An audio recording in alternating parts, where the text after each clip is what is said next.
Entonces, como les digo, ahora vamos a ir ya de lleno a lo que tenemos preparado en la clase. Este es un tema que es súper interesante, es muy necesario que lo conversemos, es muy importante también que lo abordemos desde una fisiología para que después podamos entender cómo produce un impacto en la vida de las mujeres y cuáles de alguna forma les podría ya al final contar de algunos métodos farmacológicos o no farmacológicos para el alivio de este dolor en el trabajo de parto. Me gustaría también ir planteando algunas preguntas y también tener participación por parte de ustedes, porque como tampoco los veo, eh, que por último me puedan o levantar la mano con el programa o por último abren su micrófono y vamos conversando. El dolor del parto se caracteriza específicamente, y no solo del parto, sino que el dolor en sí es una experiencia, es una experiencia que es sensorial o emocional y que no resulta placentera. A nadie le gusta que le duela algo. ¿Ya? Cuando tenemos dolor, obviamente nos gustaría que ese dolor desaparezca. Y esta experiencia sensorial, que no es placentera, está producida habitualmente por algún tipo de daño tisular a los tejidos, que puede ser actual o potencial.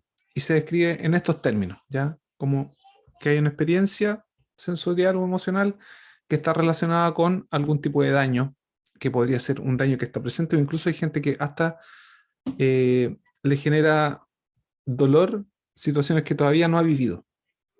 Entonces, el dolor vemos que se define más apropiadamente como un fenómeno que es extremadamente complejo, y principalmente porque tiene componentes sensoriales y emocionales, y hay una capacidad para llamar la atención y dominar los otros procesos cognitivos.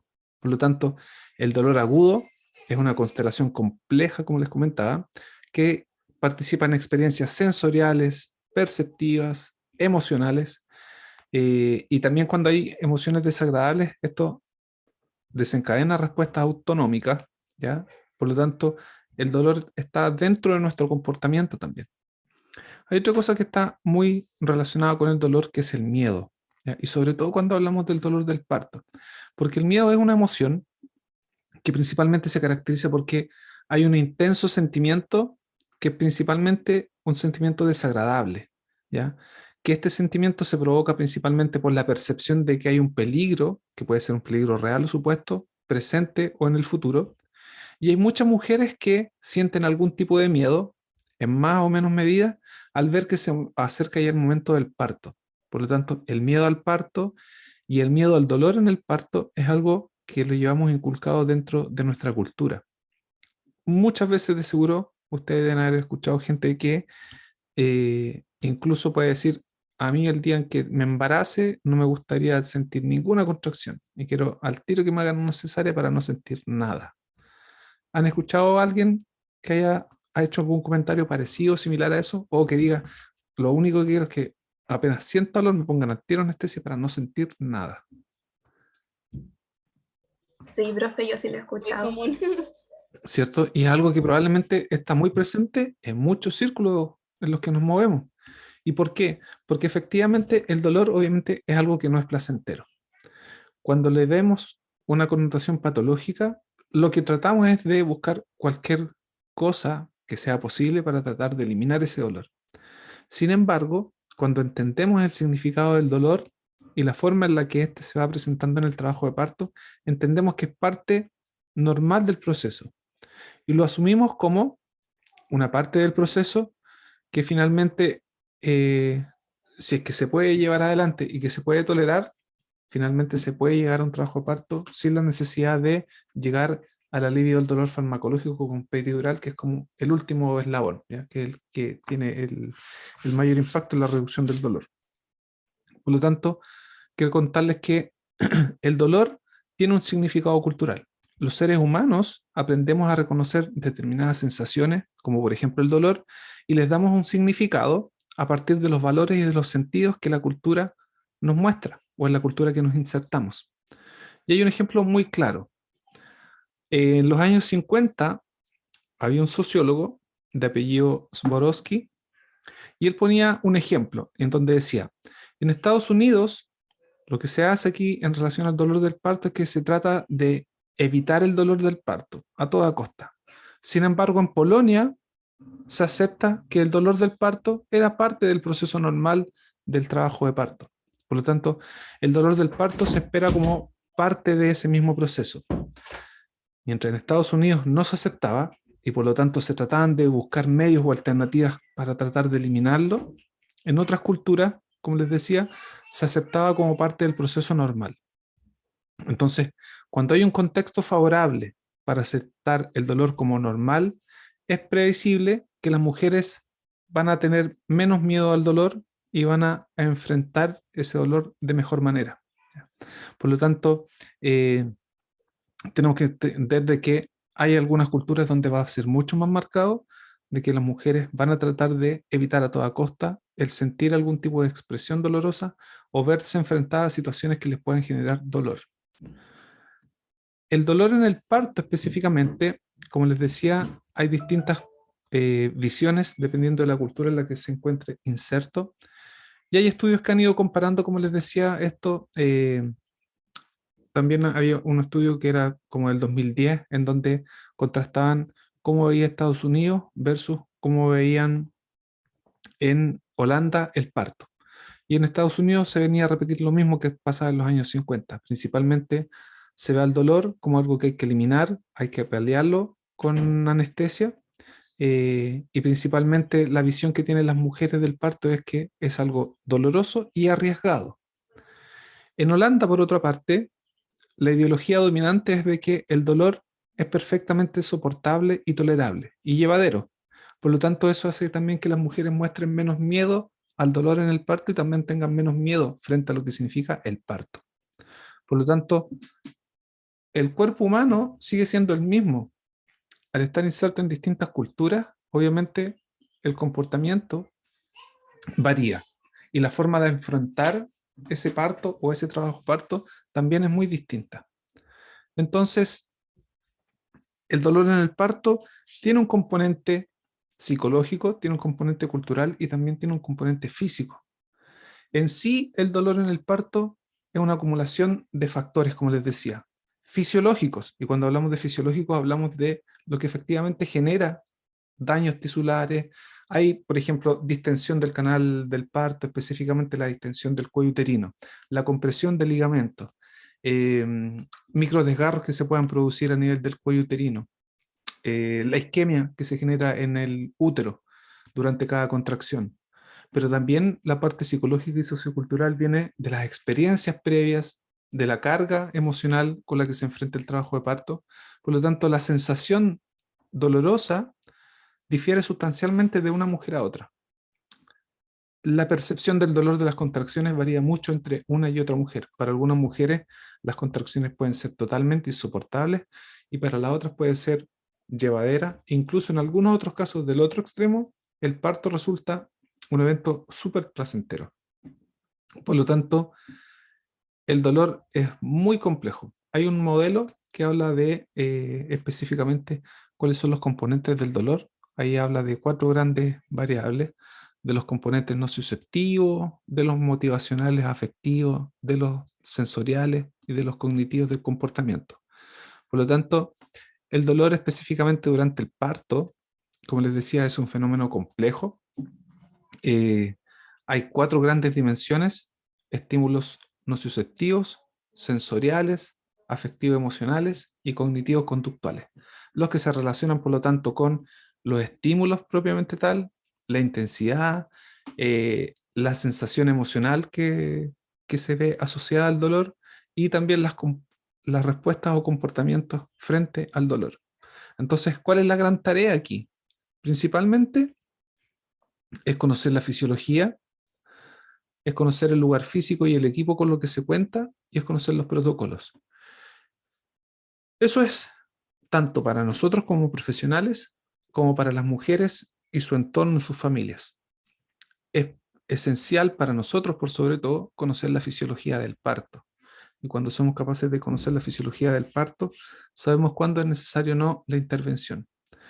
Es saber también nosotros y conocer cuáles son los elementos que tenemos disponibles para poder abordar un trabajo de parto y cuáles son las herramientas que le podemos brindar a la mujer para que pueda llevar adelante su trabajo de parto y de alguna forma buscar alternativas para el alivio de ese dolor Y obviamente la reducción de este dolor, principalmente con medidas no farmacológicas, y cuando estas medidas no farmacológicas no resultan o resultan poco efectivas, pasar a otro tipo de medidas que ya son farmacológicas.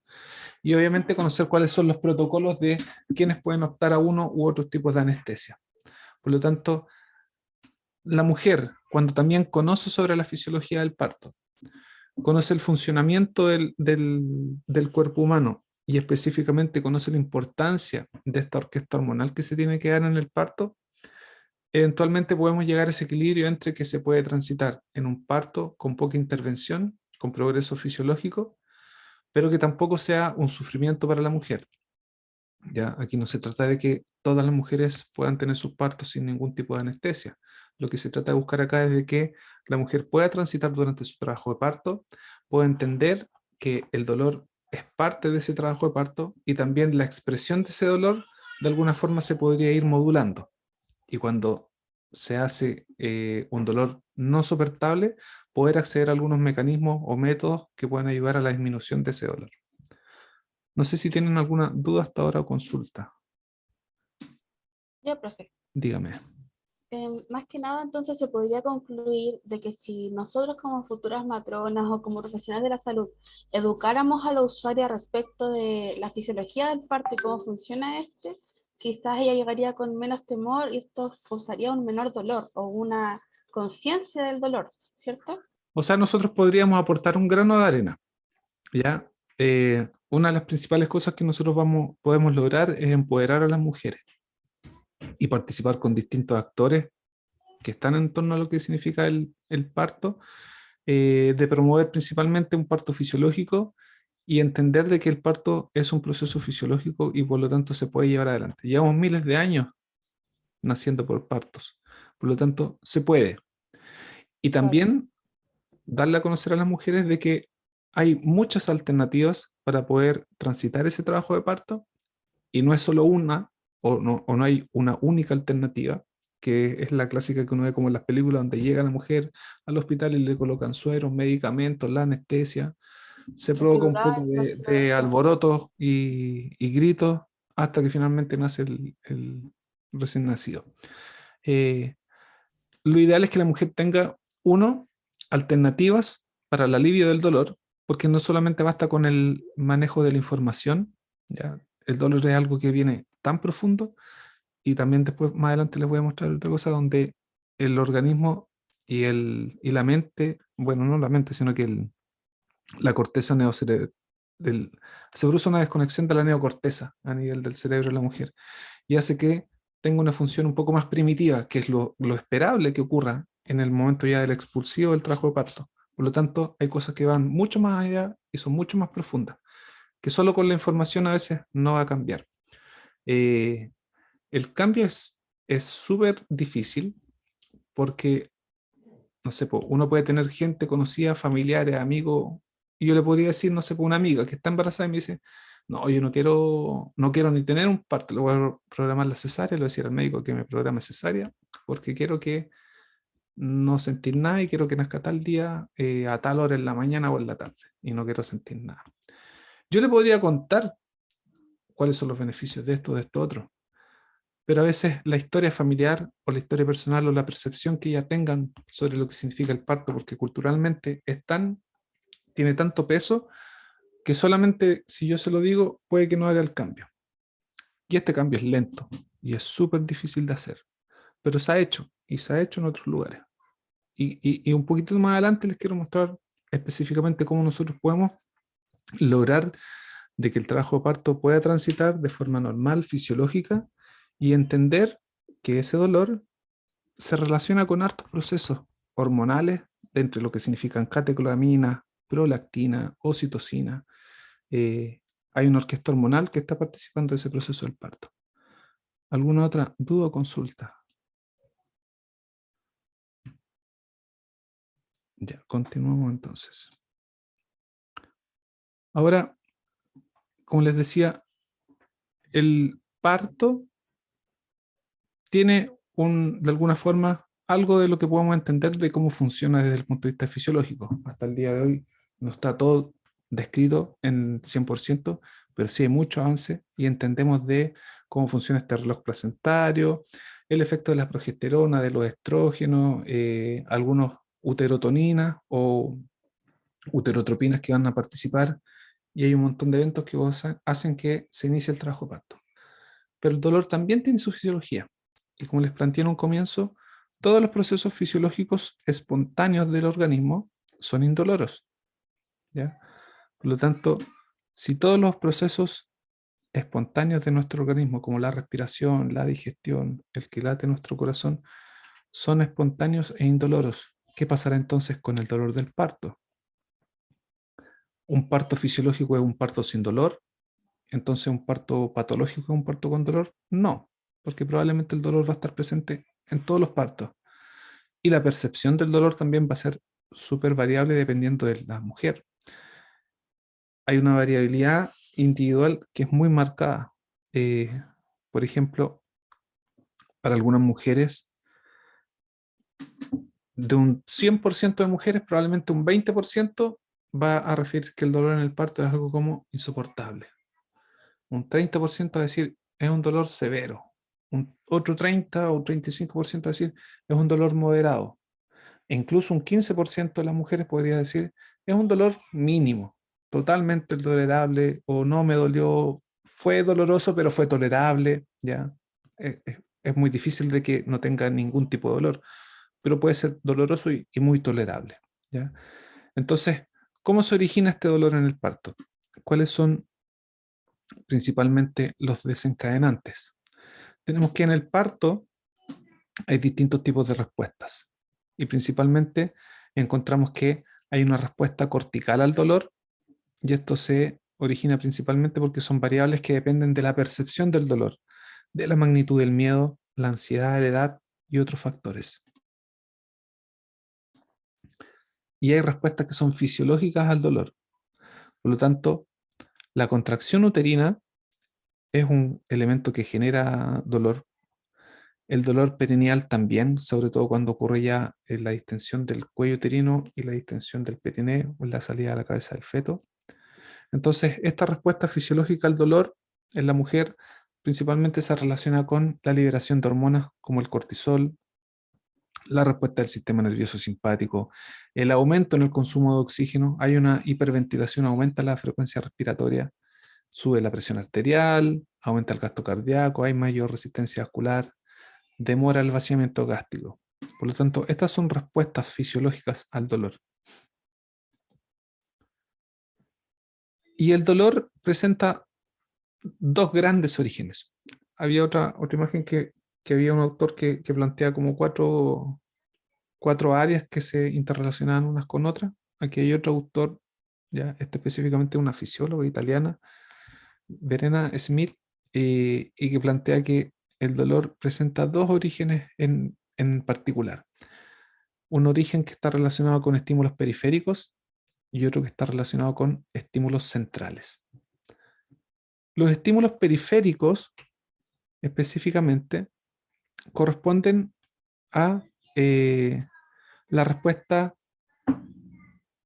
del dolor, específicamente de la distensión del periné, la lesión muscular o la isquemia que ocurre en el músculo uterino, eh, la compresión de fibras nerviosas, entre otros, ¿ya? Por lo tanto, cuando hablamos de estos estímulos periféricos, hablamos principalmente de las fibras sensitivas que llegan a la médula espinal y que acompañan a los nervios simpáticos. Por lo tanto, todo el útero, incluido el cuello uterino, está inervado por fibras sensitivas que llegan a la médula espinal y acompañan a estos nervios simpáticos. Por lo tanto, son los que transmiten el impulso doloroso hacia el cerebro. Por lo tanto, el tipo de dolor también va variando a medida que va progresando el trabajo de parto. Ahí la imagen lo muestra bien claro. Tenemos un dolor que en la primera etapa del trabajo de parto está más bien localizado cerca del abdomen e irradiado a la región lumbosacra. Posteriormente, a medida que sigue avanzando, esto ya es como el término del periodo de dilatación, se mueve entre el dolor lumbosacro en la parte baja del abdomen y también ya aumentando un poco a nivel del periné y finalmente ya en el expulsivo, que es cuando ocurre la salida de la cabeza del feto, está principalmente centrado en el periné y es más reducido en la región lumbosacra y en el hipogastrio.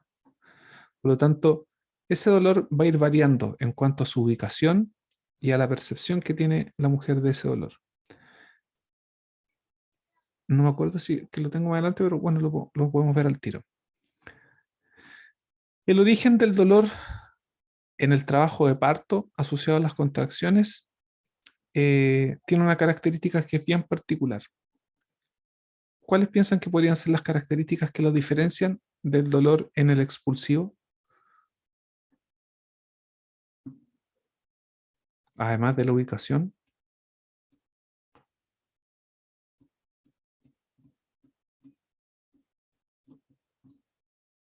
¿Alguien?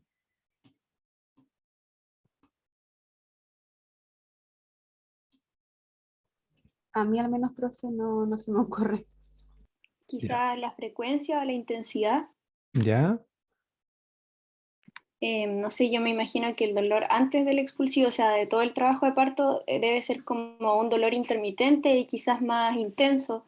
Y al momento del expulsivo debe ser como, no sé, yo creo que por lo que me imagino como constante, porque está pasando la cabeza del feto por el canal y, y eso, o sea, bueno, y de la intensidad del dolor, la verdad es que no me imagino. Sí. Bueno, una de las cosas que comentas tú y alguien también dijo algo atrás, eh, las características es que el dolor durante el trabajo de parto es intermitente, porque principalmente el dolor del trabajo de parto, y cuando hablamos del trabajo de parto hablamos de la dilatación, el borramiento y el descenso de la cabeza, está asociado a las contracciones uterinas. Y las contracciones uterinas son intermitentes, ¿cierto? En una contracción alcanza su pic y después esa contracción empieza a disminuir y desaparece. Y al minuto, a los 2, a los 3 minutos vuelve otra. Por lo tanto, tiene un ciclo y un ritmo y es intermitente. Y el dolor en el trabajo parto en el expulsivo es constante porque constantemente la cabeza está ahí ejerciendo presión y va distendiendo la musculatura. Por lo tanto, hay también características que lo diferencian del trabajo parto con el expulsivo. En el trabajo de parto, el dolor es más bien de origen visceral. ¿Sabes lo que es un dolor visceral o no? Lo deben haber visto quizá en fisiología.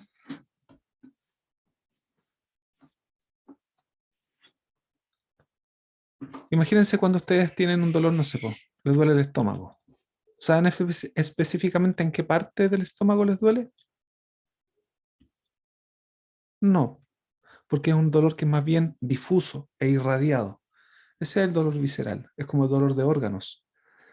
Por lo tanto, el útero y la contracción uterina genera un dolor que es más bien irradiado, difuso. En cambio, el dolor que es somático, específicamente de la distensión del periné, es un dolor que uno puede identificar muy bien dónde está ubicado. ¿Ya? Por ejemplo, no sé, pues si yo me golpeo en un brazo, sé específicamente dónde me duele, ¿ya? Y ahí es donde viene el estímulo doloroso. Es algo parecido a esto.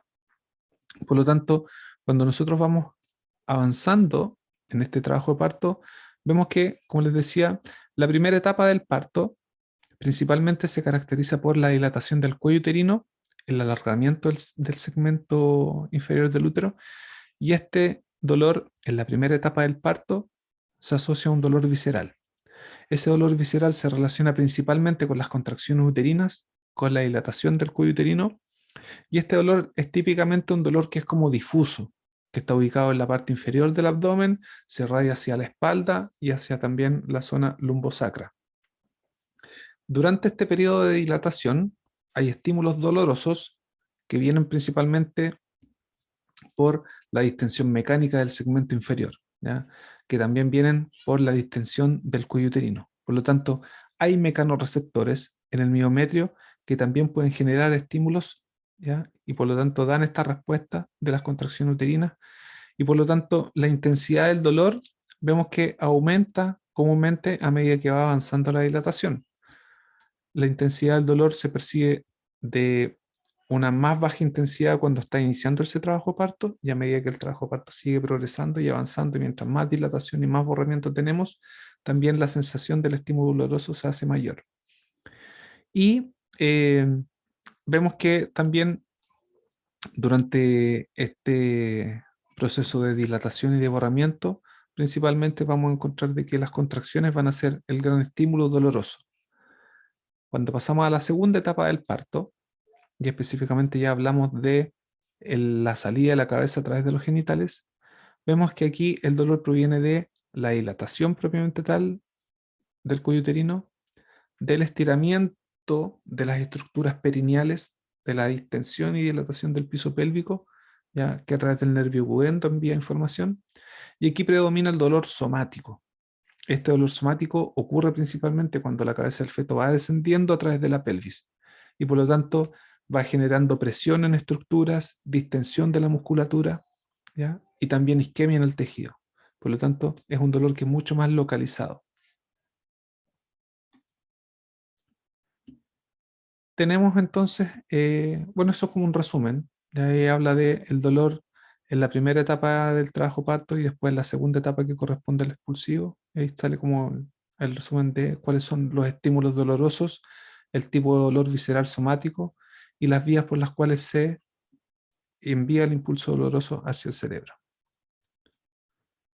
Eso entonces con el estímulo periférico, que tiene que ver con causas físicas del dolor. Veamos ahora otro de los orígenes que corresponde a los estímulos centrales. Y los estímulos centrales principalmente hacen referencia a los estímulos psicológicos. Estos estímulos psicológicos principalmente son un conjunto de factores que interactúan y afectan a la mayoría de las estructuras nerviosas. Por lo tanto, tenemos que entender de que el dolor no es solamente un estímulo periférico que se transmite por una vía ascendente a un centro encefálico específico del dolor. O sea, en palabras sencillas, el dolor no es solamente que yo me golpeé, no sé, me pegué con un martillo en el dedo y viajó el impulso doloroso hasta el cerebro y me dijo, hay dolor en el dedo. ¿Ya? No es solo eso. Eso es la causa física, pero la expresión del dolor y mucho de lo que acompaña a la sensación del estímulo doloroso también tiene un componente psicológico. Por lo tanto, este componente psicológico que está asociado a los estímulos centrales afecta a las estructuras nerviosas. Por lo tanto, vemos que el dolor, y específicamente el dolor en el trabajo de parto, se ve afectado por emociones, por experiencias previas, y las intervenciones para modular este componente principalmente van a ir enfocadas a incluir manejos que se enfoquen en principalmente el abordaje a centros superiores del cerebro, como lo son el apoyo, el sentirse segura y protegida, el acompañamiento por parte de una persona significativa, la atención o contención emocional, el ambiente en el que se encuentra la persona, la relación con el personal que le está brindando la atención. Entonces ahí de alguna forma podemos entender, y de seguro que sí, yo creo que lo deben haber visto en alguna parte, quizás ya buscando información, o lo van a ver más adelante. Una de las formas de alivio del dolor que aparecen descritas en la OMS u otros es el acompañamiento. Y uno dice, bueno, pero ¿cómo el que una persona esté acompañada va a hacer de que sienta menos dolorosa una contracción? Y claro que puede pasar, porque principalmente cuando una persona está en trabajo de parto, cuando una mujer está en su trabajo de parto, va a llegar a un lugar que probablemente va a ser desconocido para ella.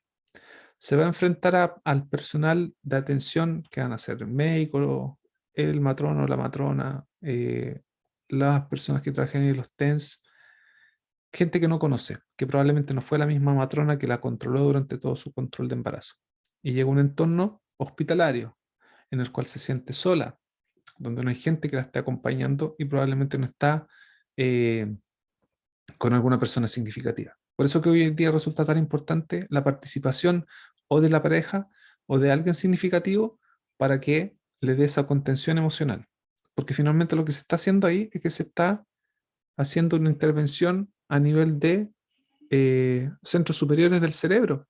Por lo tanto, esa sensación de apoyo, de sentirse seguro, de sentirse protegido, hace que bajen los niveles de ansiedad hace que disminuya el miedo y por lo tanto hace que disminuya la intensidad con la que se percibe el dolor. ¿Cuántas veces a nosotros cuando éramos niños, a veces, no sé, pues nos dolía la cabeza o nos dolía la guata y bastaba con que tuviésemos que estuviese, no sé, pues, nuestro papá o nuestra mamá y que nos abrazara y nos diera cariño y a tiro sentíamos que nos sentíamos mejor, incluso que sentíamos menos dolor. Por lo tanto, es importante conocer de que las características del dolor, principalmente desde el punto de vista fisiológico y asociado a lo que significa las áreas psicológicas, están influenciados por factores culturales, emocionales, sociales, cognitivos. Por lo tanto, también la expresión del dolor varía de manera diferente entre uno y otro. Eh, por lo tanto, es importante aquí definir bien la diferencia entre el dolor y el sufrimiento. Perdón.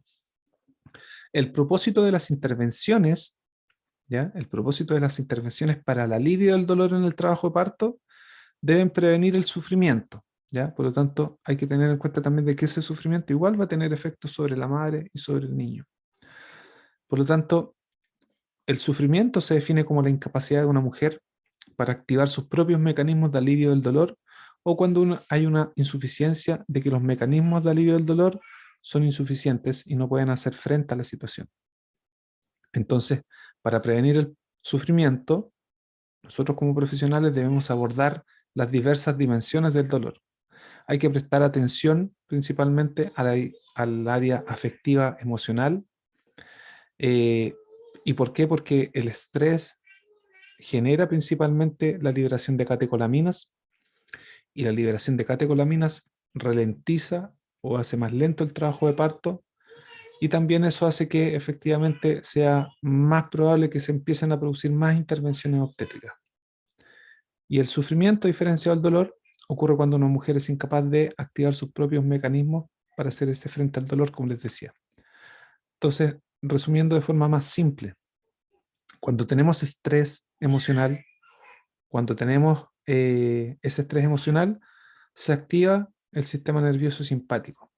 Hay liberación de catecolaminas y las catecolaminas, específicamente, por ejemplo, la adrenalina, es una hormona que tiene un rol antagónico a la oxitocina. La liberación de oxitocina vemos que se ve reducida incluso cuando hay presencia de adrenalina. Imaginémonos lo siguiente. Si vemos otros mamíferos, nosotros como seres humanos igual somos mamíferos, si vemos otros mamíferos, por ejemplo, no sé, una perrita que está preñada y va a parir, lo más probable es que va a buscar un lugar que sea tranquilo, seguro, libre de ruidos, con poca luz, y ahí se va a sentir cómoda para poder parir. Estoy con lo correcto, ¿cierto?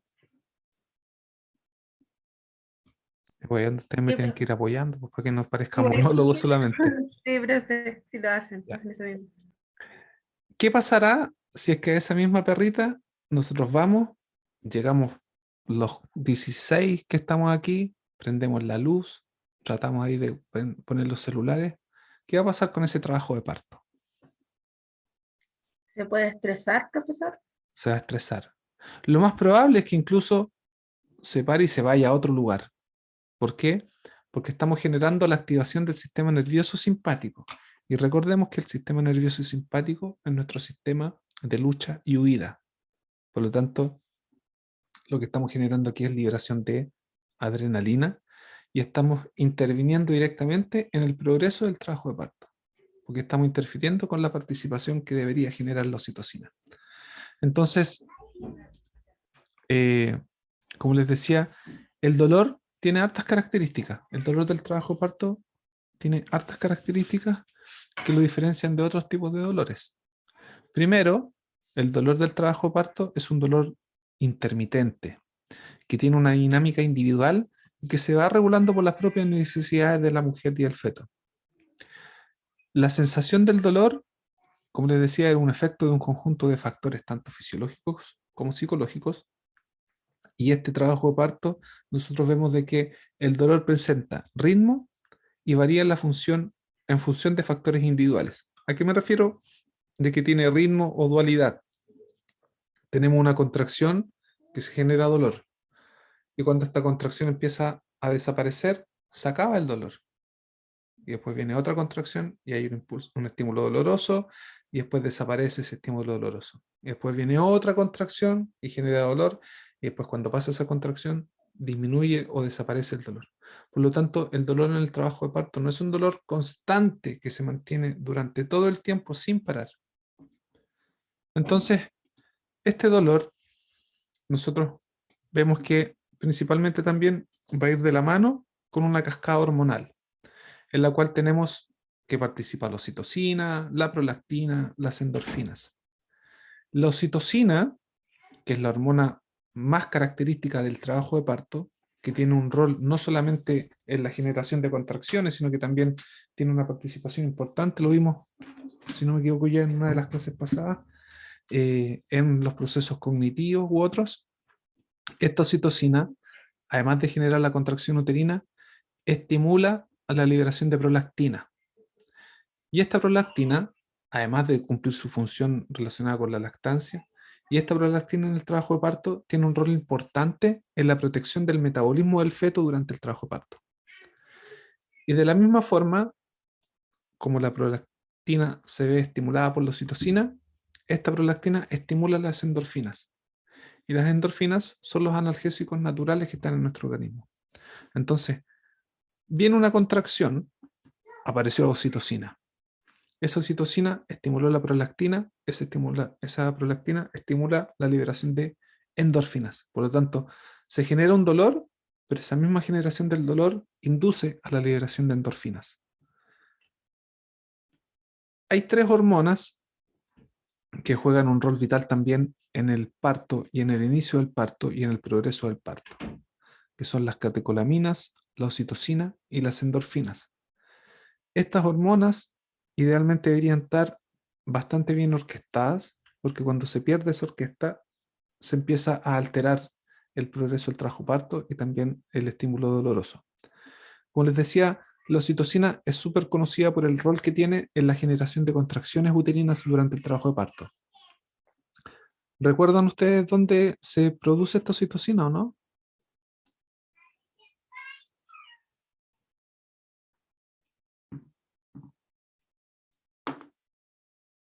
No. Bueno. La oxitocina se sintetiza en los núcleos supraópticos y paraventriculares del hipotálamo. Desde ahí viaja hasta la neurohipófisis y desde la neurohipófisis se libera al torrente sanguíneo. Y ahí va a ejercer distintas acciones, ¿ya? Principalmente participa en el proceso del apego, de la calma, de la generación de contracciones, pero también tiene una participación en el dolor. Entonces la oxitocina natural, la que se libera desde el organismo de la mujer, no solamente genera contracciones uterinas, sino que también estimula e induce la sensación de calma y la reducción del dolor. Entonces tiene dos efectos. Los altos niveles de oxitocina y el dolor que van acompañadas de estas oxitocinas eh, envían un mensaje al cerebro para que liberen más hormonas que específicamente son las endorfinas. Por lo tanto, la oxitocina cumple su rol de generar contracciones, pero por otro lado también está diciendo al cerebro, libera endorfina para que esas contracciones sean menos dolorosas. Entonces, la oxitocina endógena, la que se libera desde la neurohipófisis, se produjo en el hipotálamo y pasó a la neurohipófisis, esa oxitocina endógena reduce el estrés y reduce el dolor.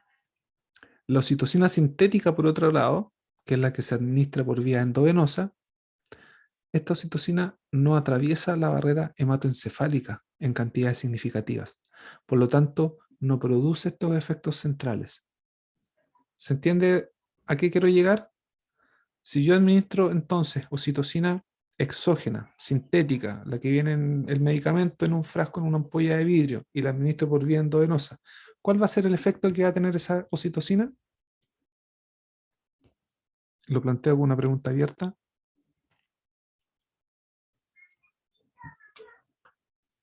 Creo que solamente estimula las contracciones, ¿o no? Correcto, Florencia. esa oxitocina exógena, sintética que vamos a administrar, va a tener el rol de generar contracciones uterinas. Y es muy buena haciendo eso. Y es muy buena generando contracciones uterinas regulares, frecuentes e intensas. Pero no es capaz de atravesar la barrera hematoencefálica en cantidades significativas, por lo tanto, no está cumpliendo el otro rol, que era este rol de inducir la sensación de calma y la reducción del dolor a través de la liberación de endorfinas. Entonces ahí aparece la primera gran diferencia entre la oxitocina exógena y la oxitocina endógena. Cuando incluso estamos usando harta oxitocina exógena por vía endovenosa, tiende a disminuir la propia liberación por parte de la mujer. Entonces, finalmente, ¿qué tenemos? Un trabajo de parto con contracciones dolorosas. Y son súper dolorosas, teniendo este estímulo que viene desde el cerebro con la liberación de las endorfinas. Y por lo tanto, estamos viendo que finalmente tenemos un trabajo de parto que lo que necesita es cualquier forma del alivio de ese dolor. Porque el organismo perdió su regulación normal y fisiológica que tenía. ¿Se entiende?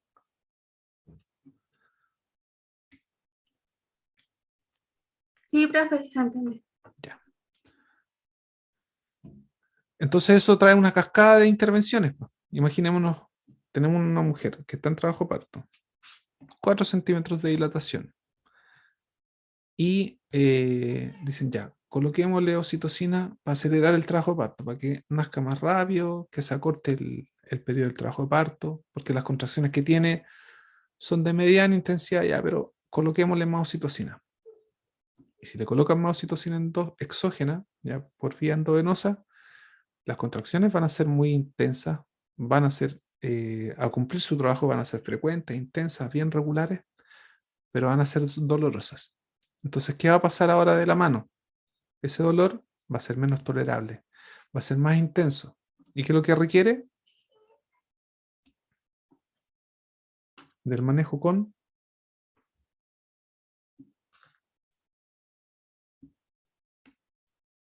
requiere el manejo con fármacos, anestesia peridural, por ejemplo.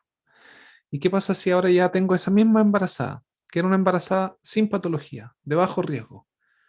Llegó a la sala de parto, le pusimos oxitocina. Estaba con dolor. Ah, hay que colocarle anestesia. Entonces, que se quede acostada y nomás que siga acostada. Pero como le colocamos anestesia, vamos a tener que monitorizarla entonces ahora. Instalemos un monitor cardiotocográfico. Estemos escuchando los latidos cardiofetales y estemos registrando las contracciones. Y como también le colocaron la anestesia peridural, tenemos que mantenerla con una vía venosa permeable, donde esté pasando un suero, un cristaloide, para que evitemos que se vaya a hipotensar posteriormente después de la administración de la anestesia. Entonces ya pasamos de ese trabajo parto fisiológico, en el que la mujer podía estar con mayor libertad de movimiento, podía quizás deambular, pararse, sentarse, usar el balón kinésico, hacer algún tipo de ejercicio para el alivio del dolor, a una cadena de intervenciones donde pasamos a tener a la mujer recostada en la cama, monitorizada con los latidos y con las contracciones, con control constante de los signos vitales, con anestesia que le limita quizá un poco su movilidad, si bien la anestesia peridural no hace que se pierda la movilidad de las extremidades, sí hace que disminuya más la movilidad que va a tener la mujer, y la tenemos monitorizada y con una vía venosa, y al tenerla con el monitor y con la vía venosa ya casi que la dejamos en la cama y termina transcurriendo gran parte de su trabajo parto ahí mismo y perdimos la libertad del movimiento. Entonces, esas son cadenas de intervenciones que van ocurriendo, y cuando empezamos a ver cómo ver, quizás fue uso injustificado de la oxitocina. ¿Se entiende la idea?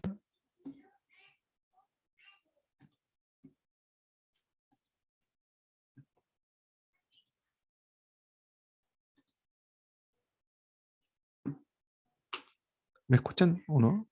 Porque justo me apareció un mensaje que se me había desconectado el micrófono. Sí, profe, sí se escucha. Ya, gracias. Y sí se entiende. También, gracias. Pero por último, sí, gracias. Sigamos, profe. O en el chat, por último, para no saber si es que, como les digo, es súper difícil ir hablando sin saber si es que se va entendiendo o no, porque no es fácil. Vamos con el que sigue. Tenemos también las endorfinas. Como les decía, las endorfinas son sustancias analgésicas que se producen desde el cerebro. Los niveles de endorfina, ¿ya?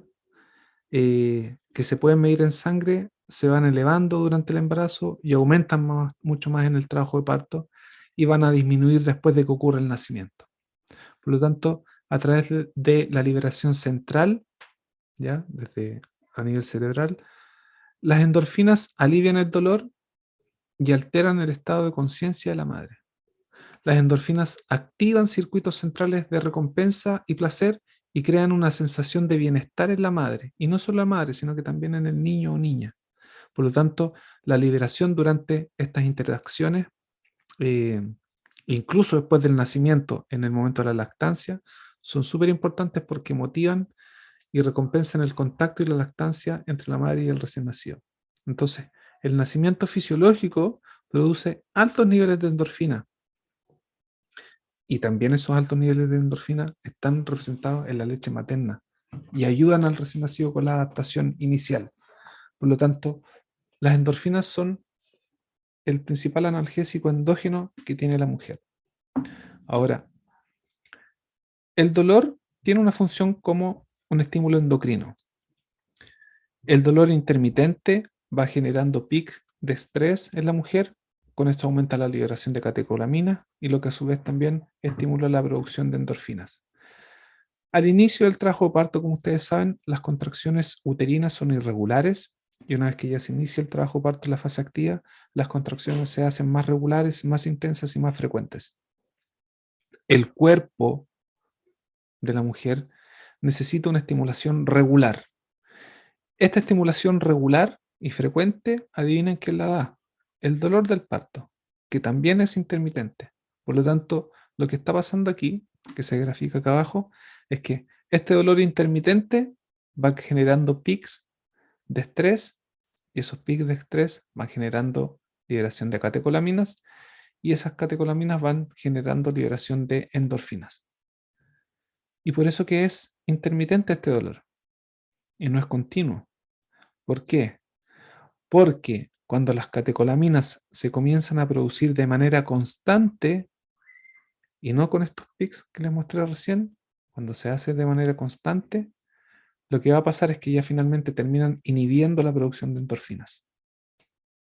Entonces, una relajación completa de la mujer entre las contracciones, que es lo que veíamos anteriormente aquí, tenemos contracción, relajación. Después viene otra contracción y otro periodo de relajación. Una tercera contracción y después un periodo de relajación. Esos espacios entre contracciones permiten que la mujer se relaje, por lo tanto pasa de un estado de estrés a un estado de calma. Y vuelve a pasar a un estado de estrés y vuelve a pasar a un estado de calma.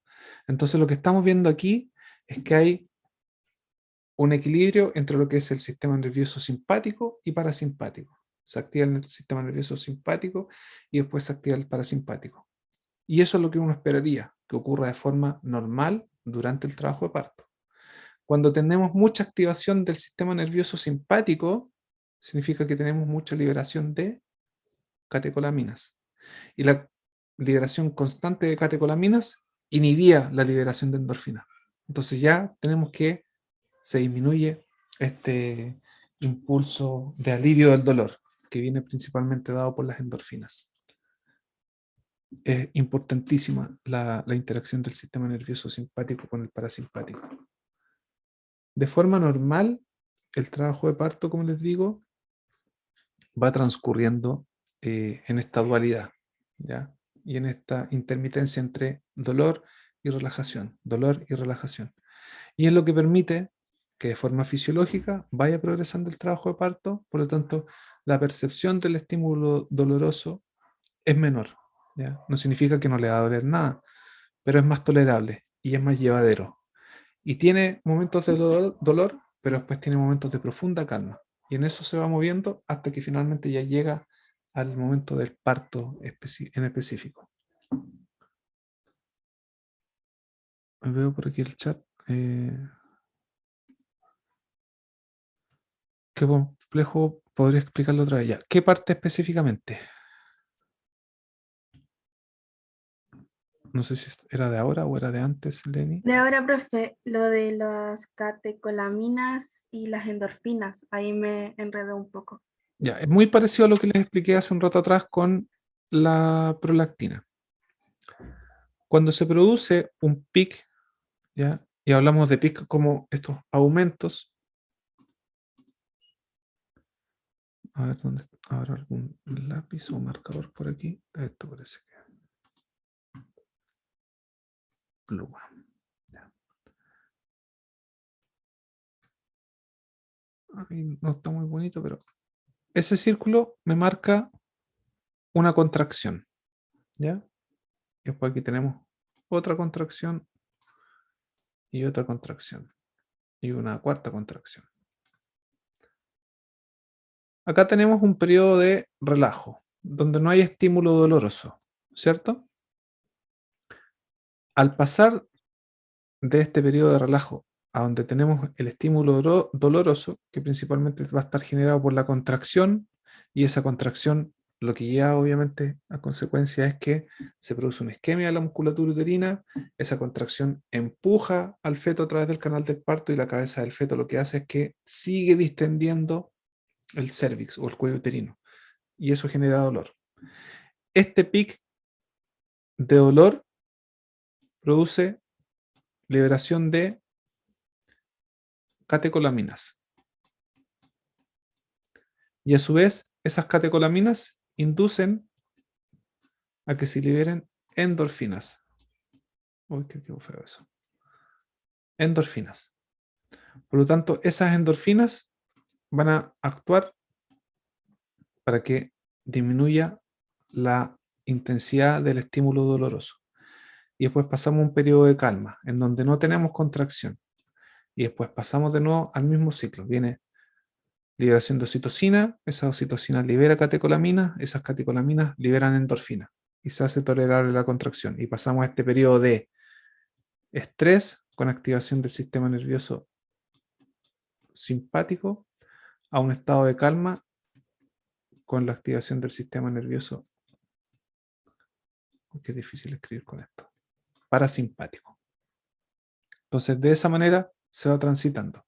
Ahora, cuando las contracciones se liberan, o sea, cuando el estrés o la liberación de catecolaminas es muy continua, lo que tendríamos ahí sería algo como esto. Ahí dice, cuando las catecolaminas son producidas de manera constante, inhiben la producción de endorfinas.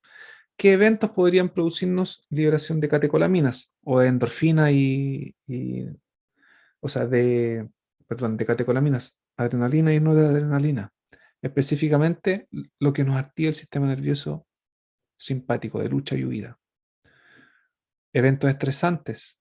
Imaginémonos, estamos en una sala de partos, con las luces prendidas, con la música fuerte, con gente que esté conversando, que se está riendo. El mismo ejemplo que les ponía adelante, donde teníamos a este mamífero que podía ser, no sé, una perrita, donde está en una situación que está constantemente con estrés, vamos a tener de que se libere mucha cantidad de catecolamina de forma constante, por lo tanto ya no hay liberación de endorfina. Ya no está ese analgésico natural endógeno que ayuda a la disminución del dolor. Cuando tenemos muchas contracciones también, y son muy frecuentes, y sobre todo son generadas por oxitocina sintética, ya no tenemos este espacio en el que teníamos liberación de catecolaminas y después endorfinas. Entonces, catecolaminas, catecolaminas, catecolaminas, catecolaminas, y casi que ya no se siguen produciendo las endorfinas.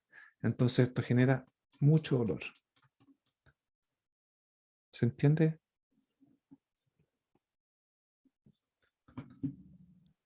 Ahora un poco más, sí, profe. Me había perdido harto en la parte de por qué inhibía a las endorfinas. Por lo tanto, al final del parto, no es raro que la mujer experimente cierta ansiedad, sobre todo con las contracciones finales, porque se hacen más fuertes y más potentes.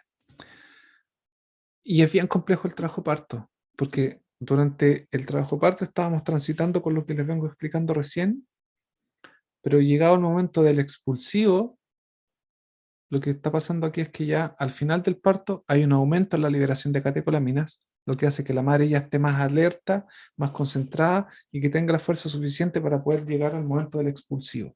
Por lo tanto, este aumento de catecolaminas al momento del parto le ayuda a estar concentrada, le ayuda a estar alerta. Por lo tanto, en esta etapa, a diferencia de la etapa anterior, que era la etapa del trabajo de parto, las hormonas del estrés sí ayudan en el proceso del trabajo de parto y específicamente en la expulsión del feto. ¿Ya? Es súper complejo. Y por eso que cuando se interviene el proceso del parto, con acciones o medidas que interfieran en el proceso normal de este, fácilmente se puede sacar de su orquesta hormonal ideal. Tenemos que el sistema nervioso simpático, como les comenté anteriormente, el sistema nervioso de lucha y huida. Cuando se activa el sistema nervioso simpático, aumenta el ritmo cardíaco, aumenta el flujo sanguíneo hacia la musculatura y hacia el cerebro. Nos ponemos más tensos, estamos en alerta, ya estamos preparados para luchar o para huir. Por lo tanto, estas son respuestas que vamos a tratar de evitar durante el trabajo de parto. No queremos que constantemente esté presente solo el sistema nervioso parasimpático. Por otro lado, el sistema nervioso simpático. Y por otro lado, el parasimpático, el sistema nervioso parasimpático, funciona de forma opuesta. Nos ayuda a calmarnos, reduce el ritmo cardíaco, disminuye la presión arterial, nos hace que estemos más en una sensación de relajo, incluso hasta nos puede dar sueño.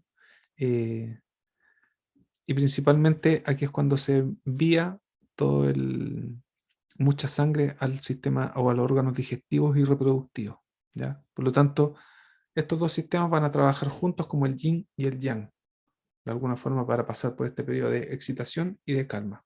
Ese periodo que era intermitente, contracción, relajación, contracción, relajación.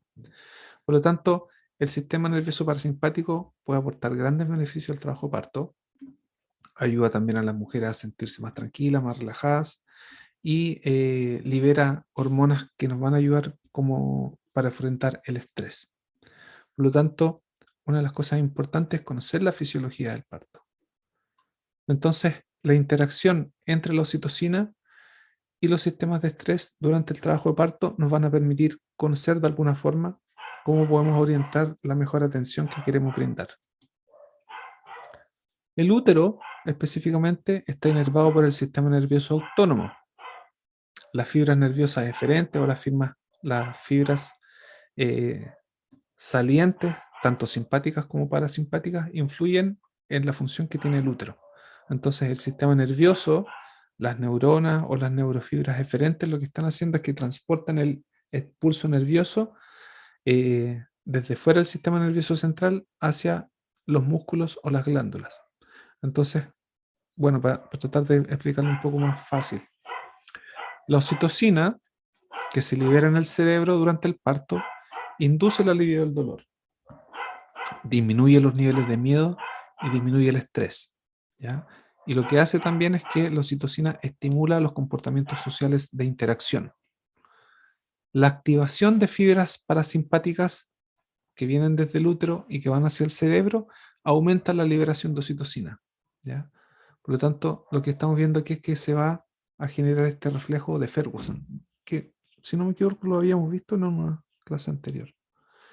Por lo tanto, al aumentar los niveles circulantes de oxitocina, también aumenta la frecuencia de las contracciones uterinas y en consecuencia aumenta la presión que ejerce la cabeza del feto sobre el cuello uterino. Entonces, de esta manera se empieza a generar un proceso de retroalimentación. Por lo tanto, cuando la oxitocina se libera en el cerebro como consecuencia del reflejo de Ferguson, también induce a la disminución del estrés y del dolor. Entonces, mm,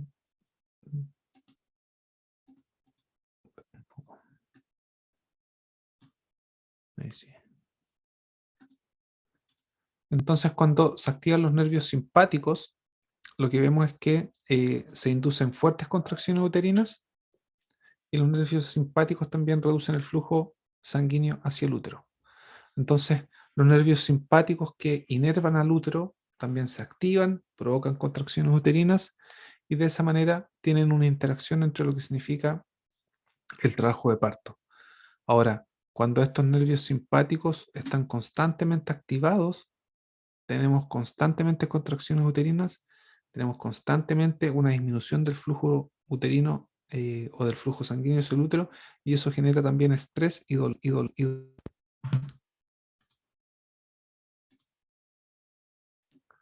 Tiene que haber un equilibrio, por lo tanto, entre lo que significa el estrés y el sistema de oxitocina durante el trabajo de parto. Tiene que haber una respuesta ordenada, y principalmente ¿por qué? Porque la oxitocina, como les comenté anteriormente, cuando se libera en el cerebro durante el parto, genera algunas modificaciones. Lo que está haciendo es que ayuda a la disminución del dolor. Por lo tanto, cuando nosotros tenemos una actividad muy elevada de estrés, lo que estamos haciendo aquí es que se genera un efecto contrario. La actividad de la oxitocina empieza a disminuir, y cuando tenemos mucho estrés, tenemos que se empieza a producir contracciones uterinas muy frecuentes, muy intensas, muy dolorosas, pero que no vienen acompañadas de la liberación de endorfinas. Por lo tanto, se produce un trabajo de parto súper doloroso, que lo más probable es que va a requerir de una forma de alivio farmacológico del dolor potente, y en ese caso es donde aparece la analgesia epidural. Eh, como les decía, la oxitocina es esencial durante el trabajo de parto. La oxitocina conecta, y los nervios específicamente oxitocinérgicos, conecta diferentes áreas cerebrales que participan en el control del dolor. Y también la oxitocina, como les decía, cuando se libera en el cerebro, produce a través de algunos mecanismos eh, similares a los de los opioides, implica la activación de receptores de opioides y por lo tanto tiene efectos súper importantes de analgesia y de sedación. Entonces, la oxitocina es una hormona que con el paso del tiempo hemos ido descubriendo de que no solamente genera contracción uterina, que no solamente participa en los procesos de afectividad, sino que también tiene un rol esencial a nivel del cerebro de la madre y ayuda a la modulación del dolor y ayuda también a producir un efecto de disminución del dolor, incluso de sedación, ¿ya? O de analgesia. Por lo tanto, el sistema de la oxitocina es súper lábil a los factores estresantes. Cuando hay una activación del sistema nervioso simpático permanente y potente, la adrenalina y la noradrenalina hacen de que se altere la función que estaba cumpliendo la oxitocina. Cuando nosotros tenemos solamente infusión con oxitocina a través de la vía endovenosa, y pasa a ser esa principalmente la forma en la cual se están generando las contracciones a través del medicamento, se pierde el efecto que se está produciendo en el cerebro y se pierde ese efecto de la disminución del estímulo doloroso, porque esa oxitocina no es capaz de atravesar suficientemente la barrera hematoencefálica para poder ir a hacer ese efecto que se estaba cumpliendo de forma fisiológica en el cerebro. Entonces, el dolor, como les decía, no es solamente un efecto secundario del trabajo de parto, es parte es parte importante del proceso del parto. A nadie le gusta el dolor y la mayoría de nosotros estamos dispuestos a distintas opciones para poder evitarlos, ¿ya? Y el dolor durante el parto no es una excepción. Entonces, lo que muchas veces desconocemos es que el dolor es algo fundamental para la naturaleza del parto, y este no solamente pasa a ser un efecto desafortunado o un efecto secundario del trabajo parto, sino que es una parte importante del proceso del parto en sí. Entonces, la orquesta hormonal del parto, especialmente en las primeras etapas, es súper vulnerable y puede ser fácilmente afectado por lo que está pasando alrededor, ¿ya? Por las condiciones estresantes. Como les decía, los animales buscan, los mamíferos específicamente, buscan espacios tranquilos y privados para poder llevar adelante su trabajo de parto, y si perciben algún tipo de peligro, este trabajo de parto se detiene. Y no somos muy diferentes a ellos. El temor, la ansiedad, la sensación de no sentirnos seguros aumenta los niveles de catecolaminas y eso puede impactar negativamente en el desarrollo del trabajo de parto. No sé si tienen dudas, consultas o preguntas.